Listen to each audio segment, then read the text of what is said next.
Hello and welcome to Chabot News for November 20th, 2025. My name is Lala D, and today we'll be covering a chimpanzee's return to the zoo.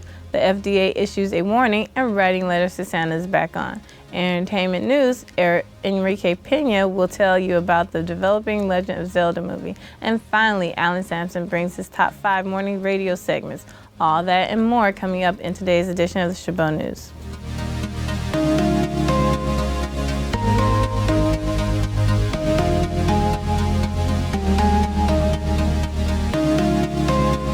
An intense search and rescue effort was underway along the Monterey County coast last Friday. A family of 3 was swept into the water by powerful waves near Monterey. 2 adults have been pulled from the surf, but a 5-year-old girl remains missing tonight. Jasmine Desjardins has the latest from the shoreline. Multiple agencies responding Friday to reports of 3 people being swept into the water. An off-duty state parks lifeguard reported seeing a man and woman struggling to get to shore. First responders later learning a child was also with them. There's a 5-year-old female daughter associated with this incident that is still missing at this moment, and we're searching for this individual right now. Search efforts began immediately with the Coast Guard getting choppers in the air. The Monterey County Sheriff's Office and CAL FIRE also responded to help cover the coastline. We have a lot of resources that are out here now, and we'll continue to be out here for the rest of the day trying to locate this victim. State Park says CPR was performed on the man before he was taken to a local hospital. The woman was also transported and is being treated for pre-hypothermic conditions. State Parks reminding people to never turn their backs to the ocean. The storm that passed through created a large swell that's generated very big waves here at Pacific State Beach.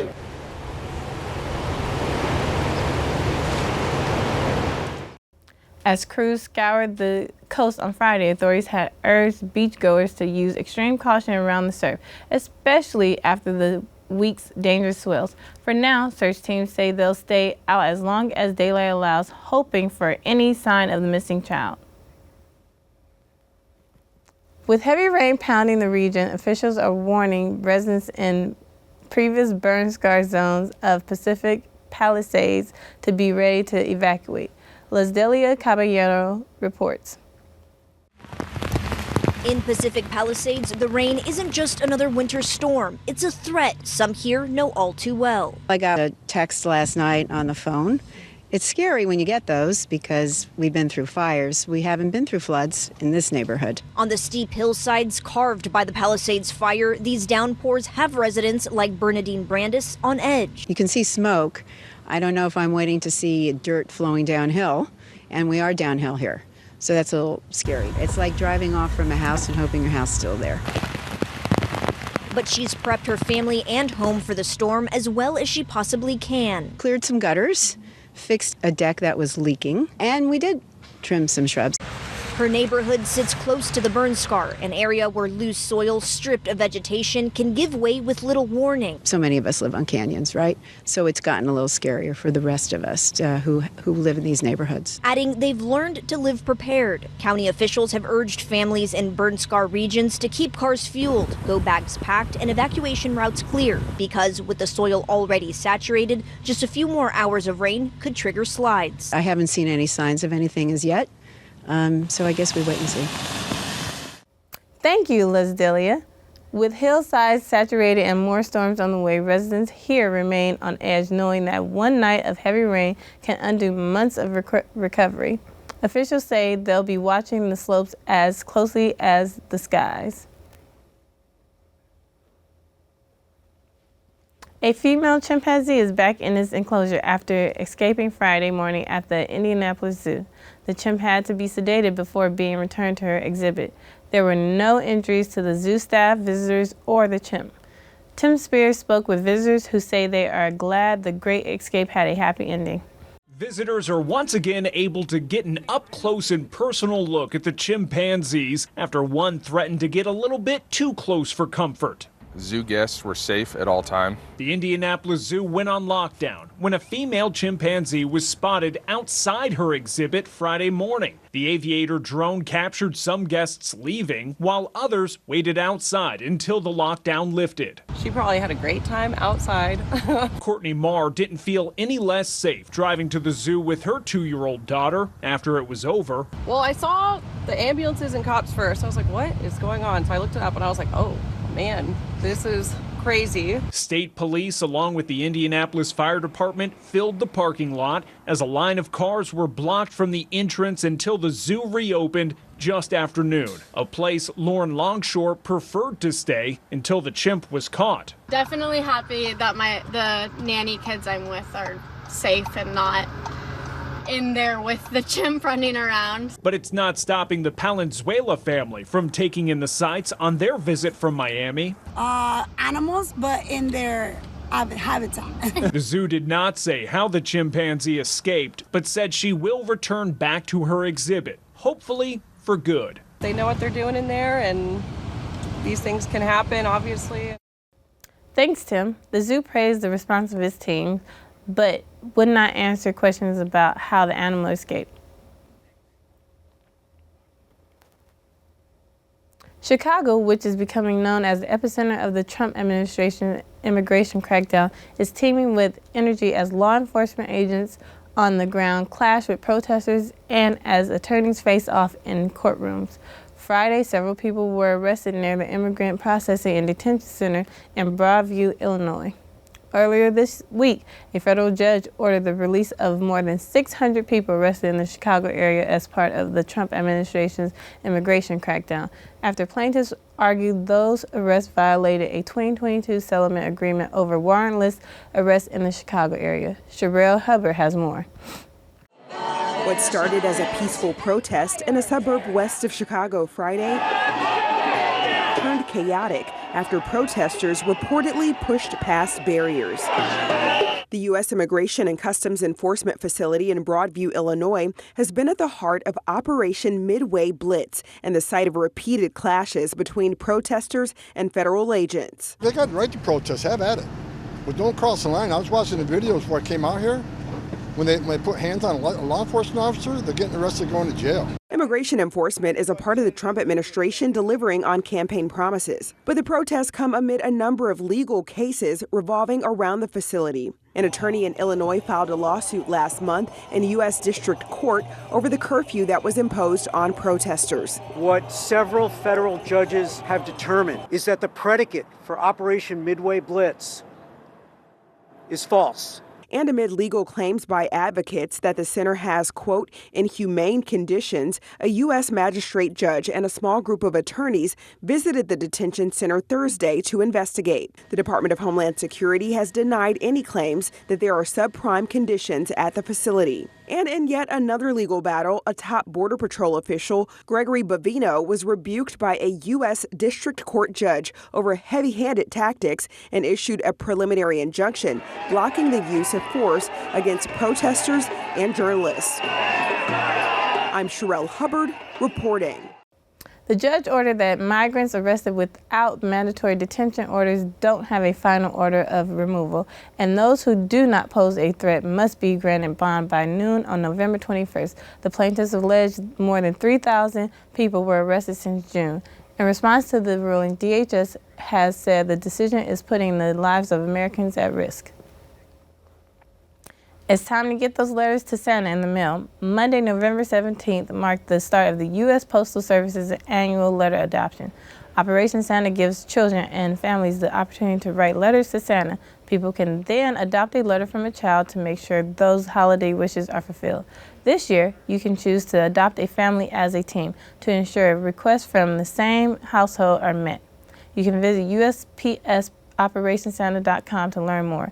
Now let's go to Enrique to see what he has for us in entertainment. We are getting a sneak peek at the upcoming live-action Legend of Zelda. Monday, new images showed up on the Nintendo Today app. They showed actors Bo Bragason, who plays the magical Princess Zelda, and Benjamin Evan Ainsworth, who plays the swordsman Link. Zelda, of course, is the popular action-adventure video game series that made its debut in the 80s. The film is being produced by the same man who created those games alongside with Mario, the legendary Shigeru Miyamoto. Legend of Zelda is set to hit theaters on May 7th, 2027. Stranger Things is almost here with its final season set to start on November 26th. This is not over. Not by a long shot. The first volume of episodes will release on Netflix at 5 p.m. following in December on Christmas Day, more episodes, and then the conclusion to everything releases on New Year's Eve, both still at 5 p.m. We were just amazed that someone, I mean, in this case, specifically Netflix, was letting us make the show. I mean, we were pretty young, we were 31, we had only had, really a failure under our belt. So, extremely green, inexperienced, with a bad track record. So it felt like a miracle that the show was getting made at all. So. Help me find him. Kill him. It was thrilling and almost overwhelming at first because it was hard to believe that it was real because it was very much driven by word of mouth, and it just sort of built and built and built and then snowballed. And then fear set in because we hadn't necessarily assumed this was going to be a long-running show, and the success meant that we needed to continue this over many years, and we didn't want to let our audience down that had loved these characters, loved season 1, and so quickly the excitement turned to fear and a little bit of panic. I don't know what's on the other side of any of this. If we want to stand a chance of surviving, we need to be a team. Will your favorite character make it to see a happy ending, or will they meet their end? That is all for entertainment. Back to you, Lala D. Thanks, Enrique, for those entertainment stories this week. The U.S. Food and Drug Administration announced that after 20 years, it's righting a medical wrong. In a pivotal move, agency officials said they are taking steps to remove the black box warning on many hormone treatments for women with menopause symptoms. Maribel Gonzalez joins us with how experts say this could change the way we treat women's health. The FDA is standing with science and standing with women. In 2002, an outside panel of experts halted a large government-funded study called the Women's Health Initiative, citing concerns that the risks of taking a combination of estrogen and progesterone, such as a higher likelihood of certain cancers, outweighed the potential benefits to study participants. This prompted the FDA to order a black box warning on estrogen-containing therapies in 2003. Black box warnings on HRT products discourage doctors from prescribing and patients from inquiring about these products. Those fears shape decades of medical guidance, family decisions, and FDA policy. More than 2 decades later, the FDA is removing warning labels on many medications that could help women mitigate menopause symptoms. Women have endured sleepless nights, derailed careers, painful sex, broken bones, and a loss of well-being, all because the science was misread. Medical groups, including the American College of Obstetricians, have pushed for the removal of the warning label. There's no doubt that women will feel better from hot flashes, from night sweats, from sleep disturbances. But experts caution that not all hormone therapy carries the same risks. It's really important that patients have a conversation with their physician about their specific risks. This does not open up, the can, so everyone should go out and run and get a hormone replacement therapy prescription. I'm Maribel Gonzalez reporting. It's a major course correction in women's health, but one that still requires careful case-by-case decisions. Doctors say the most important next step is simple. Talk with your physician about what's right for you. Now we go to Alan Sampson for this week's Top 5. What's up, people? Do you listen to the radio in the morning? If so, what are your top entertaining segments that you listen to? Well, if it's not KCRH 89.9, this would be my current top 5 entertaining Bay Area morning radio segments. Coming in at number 5 is KYLD 94.9 JV Chugwheel. You do not want to be eating or drinking while listening to this cringe segment. They spin a wheel and drink what it lands on. Beverages include pickle juice, onion gravy, turmeric juice, and other unappealing concoctions. Approaching at number 4 is KBLX 102.9 Fresca and Rudy Off the Hook. Here is where listeners weigh in on if a person should be forgiven or let off the hook for their actions. This segment focuses on personal dilemma often related to a tricky relationship or ethical problem. Sliding into third is KMEL 106.1, Sana G, Clown of the Day. Some people do the stupidest things. Here is a segment that calls out people for their ridiculous, embarrassing, and foolish behavior. Any of these actions will make them the Clown of the Day. Advancing to number 2 is KMVQ 99.7, Big Bay Mornings Love Trap. All you players out there better beware. This segment is a staged scenario to catch potential cheaters. They trap cheaters with flowers and baskets. The best part is when they send a message with the note, sealing the deal. And finally, at number 1 is KQED 88.5 Morning Edition Perspectives. This segment consists of topical personal commentary from Bay Area residents, with personal narratives and wide range of subjects, offering diverse voices on issues important to our region. Well, there you have it. This has been my top 5 entertaining Bay Area morning radio segments. Now back to you, Lala D. Thank you, Alan. A small town restaurant is turning heads with a high-tech twist. Meet the robot server, drawing crowds and reshaping the dining experience. A reporter from WAND, Lamaya Stearns, has the story. Here at Hangar 18, customers say they love the food and drinks, but an added bonus is Bella the robot. Sorry, Bella. She runs orders to tables, helps staff, and is a restaurant favorite. We have seen an increase in business from people. We get people coming in just to see the robot.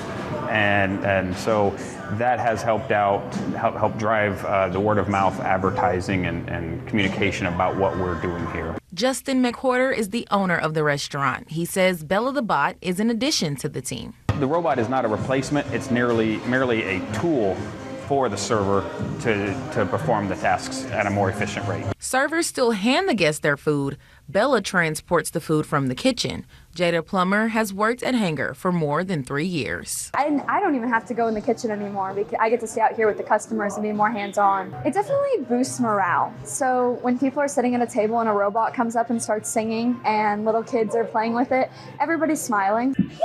Here I am. Bella the bot is made by a company called Poodoo. She acts as a server, but does have a host setting as well. In a small town, you see the things on TV or you see them on the news, and you think, oh, that's just some far-off fantasy. But then when you actually go into your local restaurant and you see it, it brings a sense of, wow, maybe we are in the modern ages here. We're not still in 1950 or 60, and I think it gives people a sense of pride that their small town is a part of the world. Changing the dining experience one table at a time. In Windsor, Lamaya Stearns, WAND News. Bella the robot isn't replacing workers, but she's definitely changing the vibe at Hangar 18. A reminder that even in a quiet town, the future can roll right up to your table. The federal government is reopening its agencies, and many national museums open their doors to visitors Saturday. All federal facilities were closed during the government shutdown, which lasted 43 days. It was the longest shutdown on record, but it may take several days for everything to return to normal. Jen Sullivan explains the lingering effects of the government shutdown. Many national museums are now back open after shutting their doors for more than 40 days during the government shutdown. We've greeted over 1,000 people already. The Smithsonian's National Air and Space Museum in Washington, D.C. began welcoming visitors Friday. The Smithsonian Institution includes 19 museums and the National Zoo in D.C. All were forced to shut their doors when the federal government shut down October 1st, leaving many tourists frustrated. It was a little disheartening to kind of just see the city be a little bit more of a ghost town, but, Smithsonian officials posted on X that they will reopen on a rolling basis, with all facilities open by Monday. We've been here for 5 days, and so we were expected to see all the museums, but like I said, we booked over 2 months ago, so before the shutdown happened. While national museums and federal agencies open back up, not everything is returning to normal right away. Saturday, the FAA gave the green light for more air traffic, but airlines are still being told they'll have to cancel 3% of their flights at 40 major airports across the country. Flight restrictions were reduced to 6% during the shutdown because there were not enough air traffic controllers to operate safely. The decision impacted thousands of flights a day. I am happy that it'll get back to some kind of normalcy or just a little bit better before the holidays. For the roughly 42 million people who rely on the federally funded Supplemental Nutrition Assistance Program known as SNAP to help them afford groceries, most will have to wait until Monday to receive their full benefits. I'm Jen Sullivan reporting. Thank you for the report, Jen. 43 days of shutdown may be over, but its ripple effects continue to shape travel, tourism, and grocery budgets nationwide. The road back to normal will take more than just unlocked doors. That's all for Chabot News this week. Thanks to all the students and staff in the Mass Communications Department here at Chabot College for making this production possible. You can watch us anytime online at youtube.com/ChabotTV. Stay tuned to KCTH Channel 27 on Comcast for more Chabot TV.